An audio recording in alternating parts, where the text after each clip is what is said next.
To tell you a Las Vegas secret so that you never pay for a hotel room again. You may also get waived resort fees, free parking, free food, and show tickets. I'm going to need you to trust the process. I spent over 10 years in gaming management, and this will work. When you arrive at your Las Vegas resort, the first place you need to go is the Players Club.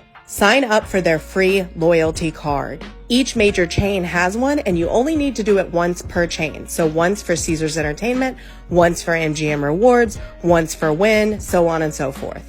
I have a guide that breaks down which properties belong to each chain and this entire process step by step, but these are the cliff notes. Then you're going to take a $100 bill and you're going to run it through a machine using your player's card. You don't have to lose $100, you just need to play $100. Spend 15 minutes playing, enjoy a free drink, cash out your money, get up, and leave. Approximately 90 days later, you will receive return marketing offers. In an effort to get you to come back, the resorts will send you free hotel stays.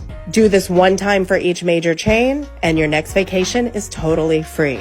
I help people get the most out of their Vegas vacation. I'll put more details in the comments. Would you go? Let me know and follow me for all the Vegas.